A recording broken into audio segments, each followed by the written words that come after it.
জাতীয় ফুল শাপলা। আমরা বাঙালি, আমাদের জাতীয় ফুল হচ্ছে শাপলা। পশ্চিমবঙ্গের দিকে শাপলা ফুল লাল জন্মে, আর হচ্ছে আমাদের উত্তরবঙ্গে টাঙ্গাইল এদিকে হচ্ছে সব সাদা ফুল ফোটে। এই সাদা শাপলাটি খাওয়া যায়, তো সেটার প্রসেসটা আপনাদের সাথে আজকে শেয়ার করব।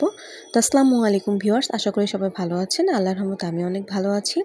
তো শাপলা ফুলটা খাওয়া যাবে না, শাপলার যে আপনার এই লম্বা লম্বা যে আমরা তো ডাঁটা বলি বা ডাঁটি বলি, যেটাই বলি আপনারা যেটাই বুঝেন, তো সেটা হচ্ছে খাওয়া যাবে। এটা অনেকে মাছ দিয়েও খায়, আবার ভাজাই করেও খাই। আমি আজকে ভাজিটা আপনাদের সাথে শেয়ার করব। তো এটা একদম ইজি, ছোটো ছোটো করে কেটে তারপরে হচ্ছে ওই যে উপরে থেকে টান দিলেই চলে যায়। এটা ছোলা শেষ হয়ে গেছে, এখন অনেক 4-5 বার করে পানিতে হচ্ছে চেঞ্জ করে ধুতে হবে, না হলে একটু একটু কষের মতো থাকে, কালো কালো। এখন আম্মু হচ্ছে হালকা পানি দিয়ে, পানিতে হালকা ভাপ দিয়ে সাথে সাথে নামিয়ে তারপর হচ্ছে হাত দিয়ে চেপে চেপে এক্সট্রা পানিটা ফেলে দিচ্ছে।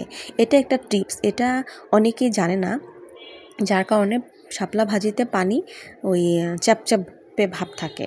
আর এইটা করলে কোনো প্রকার এক্সট্রা কোনো পানিই থাকবে না। তো আমি শাপলা ভাজির জন্য প্রথমে কড়াইয়ে তেল নিয়ে নিলাম, তারপরে হচ্ছে এখানে আম্মু ভাজি করতেছে, আমি ভিডিও করছি। তো তারপরে হচ্ছে কাঁচামরিচ পেঁয়াজ দিয়ে কতক্ষণ একটু হালকা নাড়াচাড়া করতে হবে।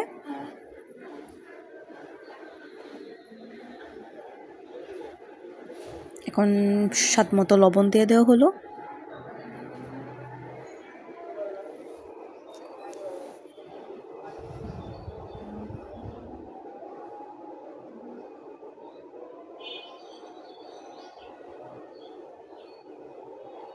সামান্য পরিমাণ হলুদ দেওয়া হলো।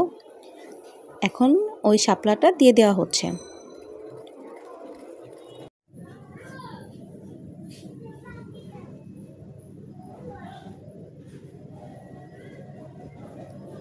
অল্প অল্প করে শাপলা দেওয়া হচ্ছে আর নাড়াচাড়া করা হচ্ছে যেন ভাজিটা পুড়ে না যায়। এই পর্যায়ে চুলার জাল থাকবে মিডিয়াম আঁচে।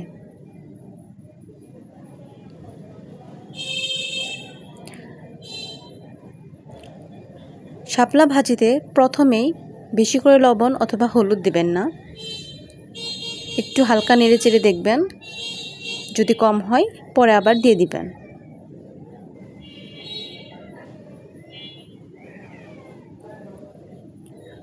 আর ভাজিটা অনেক আলতোভাবে নাড়াচাড়া করতে হবে, কারণ শাপলা অনেক সফট থাকে, বেশি নাড়াচাড়া করলে ভেঙে যাবে অথবা গলে যাবে।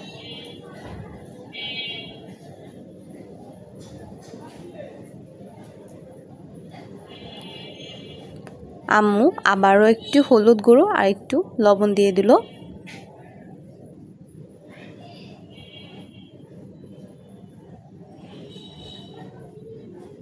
এখন ভালোভাবে আবার মেশানো হবে।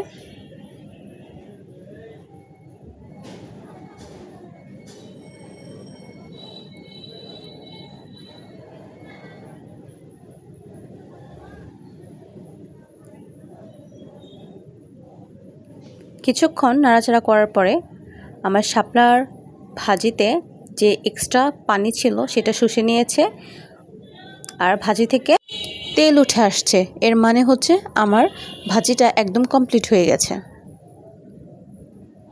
দেখেন কালারটাও সবুজ আছে, কি সুন্দর হয়েছে। বাসায় আপনারা ট্রাই করতে পারেন। আমার ভিডিওটি ভালো লাগলে লাইক, শেয়ার অ্যান্ড সাবস্ক্রাইব করে পাশে থাকবেন। আল্লাহ হাফেজ।